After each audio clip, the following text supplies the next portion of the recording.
You're listening to The Sports Fix.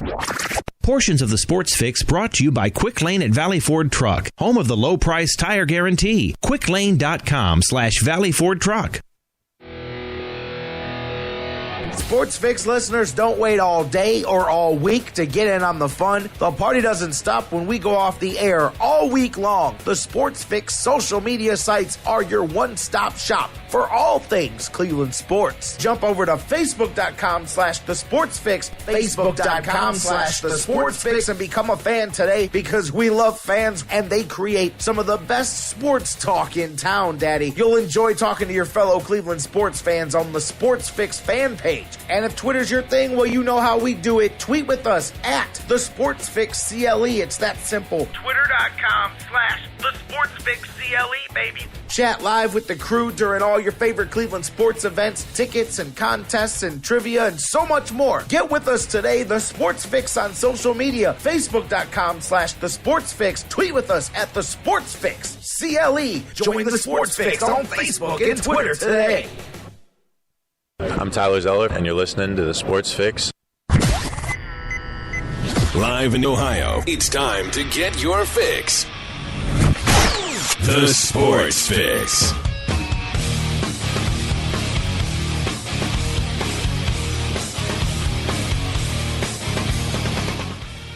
Welcome in, everybody. We are live on the air. That's always like check place number one. How's things going? We're on the air. We're live. We're alive. Good start to the day. I'm with it. 3 for 3. So are you. Here we go. Another Tuesday here on tap on the Sports Fix. Already the week in motion. The wheels are in motion. And here we go. Another day, another dollar. Welcome in each and every one of you to the Sports Fix. I'm your host, the Big Daddy on the microphone, J-Rock, Jerry Myers with you each and every day for the duration, baby, across the Sports Fix radio network. Whether you're listening live on TuneIn, the TuneIn radio app, on Spreaker and Mixler and all of their respective mobile applications, or each and every one of you around the world listening 24/7 on digital delay, iHeartRadio, the world's largest internet radio provider, iTunes, Stitcher Radio, SoundCloud, all the podcast platforms, the downloaders, each and every one of you guys. Thank you so much for joining us once again. A jam-packed edition, as always, Tuesdays, always tight and compressed here on the Sports Fix. Jeff Gorman from Indians101.com. He's on tap just about 15 minutes from now. We'll talk some Indians baseball. Here we sit, let's see, 52 hours from the Major League Baseball trade deadline. A lot of teams making calls, making inquiries. The Indians as well in there. Are they buying? Are they selling? A little bit of a mixture of both. Or do they stand pat? We're going to talk about all of that and look ahead to a fantastic pitching series coming up. I mean, I'm telling you, there's a lot of great promotions. Obviously, they're celebrating Hammy's 25th. They've got the Tomey statue. They got a lot of things on this homestand. But look at the pitching matchups coming up with Seattle. Look at tomorrow's game, Wednesday night's game. I mean, Corey Kluber and King Felix. I mean, Kluber Lang and King Felix, baby, are coming out swinging, and I expect one hell of a game there. So we're going to talk about all of that with you guys and with Jeff Gorman from Indians101.com. It's Tuesday. Dr. Football's in the house, as you know. Bill Checkis with us every Tuesday. We're in week 1 of NFL training camps around the league. We'll talk about whatever's going on with that and the Browns. And Josh Gordon got himself a special lawyer for Friday. And the NCAA with a big settlement idea, much like the NFL. We'll talk about that, all of that, with the Dr. Football. Bill Checkis, he's with us here. Of course, your calls. We'll talk a little bit about some things going on in the news today. Donald Sterling, yeah, hands are pretty much wiped there with that one. Your takes and so much more. Let's do it, man. Let's open up the phone lines to each and every one of you guys right now. 216-539-7535, the number to call. First segment, last segment when we're taking phone calls today, because we've got Jeff, we've got Bill, we've got the show loaded with guests today. So first segment, last segment for the phone calls, 216-539-7535. 877-829-7535, the number to call. You guys know I love some conversation. If you can't get on the phones, do it on Facebook and Twitter and email. Facebook us at facebook.com/thesportsfix, or just search for The Sports Fix on Facebook. Find us, like the page, join the 21,000 fans on Facebook that follow us there. Tweet with us if that's more your thing, at The Sports Fix CLE, all one word, at The Sports Fix CLE, and you can email us 24/7, thesportsfix at AOL.com. All that simple and ways to stay in touch with the show. I say it all the time. It's not a cliche. They give me the microphone. I toss it back at you. The show is yours. The voice is yours. I give it right back. So hit us up. Phones are open, 216-539-7535. You know, before we go to Jeff, we're going to talk some Indians here in a little bit, and we'll talk some Browns as well. And the NBA, I want to jump in yesterday. For those of you that didn't see and we talked a lot about this case as it went on, but the stripping of Donald Sterling's NBA franchise is pretty much officially complete as of yesterday. The judge, of course, he was trying to prove that he wasn't in a diminished mental capacity when his wife made the sale of the Clippers, and he was unable to do that. The court was unswayed by his arguments yesterday. And one of the biggest, besides the mental capacity issue, he was facing some different difficulties in that. One is the fact that the sale price was a phenomenal amount higher than what it was. The judge saw that, and the ability for that to fall away. And still, there's so much to this case. We've talked about it. At the end of the day, I knew the fight was going to go on, but I do believe that this ruling has ended the fight for all effects and purposes. Just look at it. They've added a non-appealable, not non-appealable. They've added a bit to the ruling where the sale continues and everything will continue as scheduled, but he can still appeal. But normally, in a case like this, an appeal would stop everything. But for this, he can appeal it, but it's not going to stop the sale from going forward. So for all intents and purposes, it's over right there, because the sale's going to be done. It's going to be finalized. It's going to be approved by the NBA. I don't even know how Donald Sterling could win. Even if he wanted, and I don't know how that works too. I know the judge obviously was within his rights to do that, or he wouldn't have been able to pull it off. But let's just say, I'm just throwing this out there. Let's just say, for the hell of it, that 2 years from now, or 6 months from now even, let's not even go that far in the future. Let's say 6 months from now, some appellate court somewhere rules in Donald Sterling's favor. How does that work? How does that work? The team's already been sold. I guess he could win financial retribution for the loss of his stuff, which isn't even, by the way, that doesn't even make sense, because he's making plenty financially off the sale of the team. Money's not the issue. I expect him to go away, I think, on this. I could be wrong. Hey, we've seen people stay in the court systems for a long time, but because of what we're talking about, I'm sure that he's sitting down with his lawyers right now, and they're telling him the same thing. He may fight it for pride, but it's over.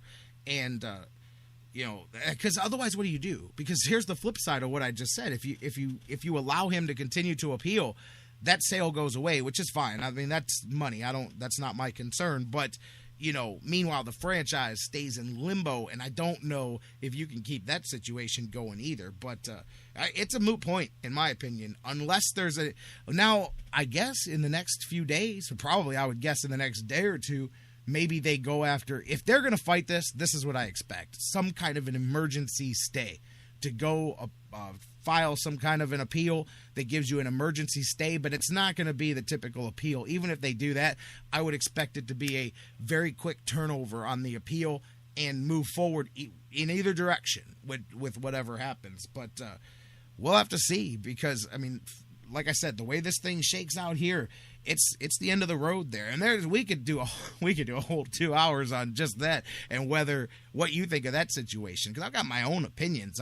Regardless of how upset, insulted, just any term that you want to use with anything that has to do with that whole situation, I brought up before the individual rights issue, and But at the end of the day, the NBA. Here's the thing, though, is this actually went a different direction because at first the case, and maybe the NBA and Mrs. Sterling worked this whole thing out very well. But initially, the case was going to be the league was going to vote him out, kick him out, make him sell his team. There were some true legal implications there that may have stopped that from happening. Like the league may have been able to get sued, and there may have been a lot of issues. We talked about that because that was a slippery slope, to use the word that Mark Cuban used. But this is different because this now went around that. They did an end run around that. The wife got him found to be not able to make decisions, got control of the trust, worked out a sale of the team, and signed an agreement. So really, Donald Sterling's fight is not with the NBA now. It would have been if they had proceeded with plan number one. But I think, hey, Silver has a hell of a legal background, man, and I think he sat down and saw the fight coming, and maybe him and Shelley Sterling and the attorneys found a way around it because this one is different. That's an internal fight. That's a family issue, and meanwhile, the NBA is going on business as usual. So, but that business may have just ended there. And I mean, how do you feel? I mean, at the end of the day, the guy made a truckload of $2 billion on the sale of that team. I mean, that was one of the points that the judge stressed was that you're not going to get that. You're not going to get that money anywhere else.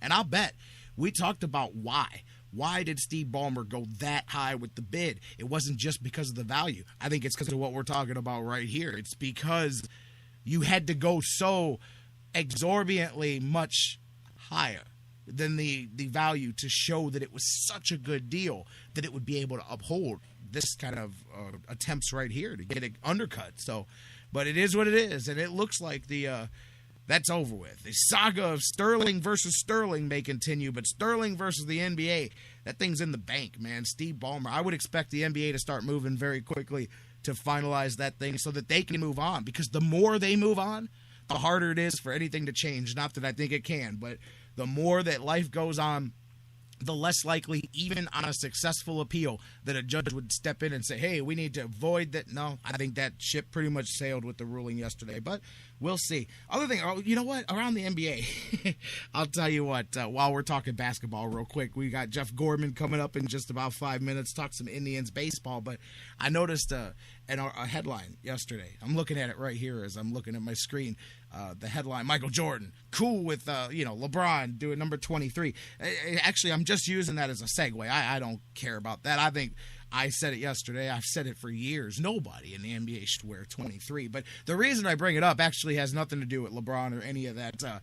Believe it or not, Sports Talk Radio, we're not talking about LeBron right now. But Michael Jordan, it got me last night. I tell you guys, sometimes I get on the internet, I go, you find some stuff, and I'm a researcher. Like, I'll find something, and my worst enemy is suggested videos on the side of the screen, because next thing you know, I've gone from point A to point Z, and I've stopped 50 places in between, and I've seen the talking cats and the fighting babies. Man, speaking of, I don't do the viral video thing enough, because I was introduced to some ridiculous videos yesterday.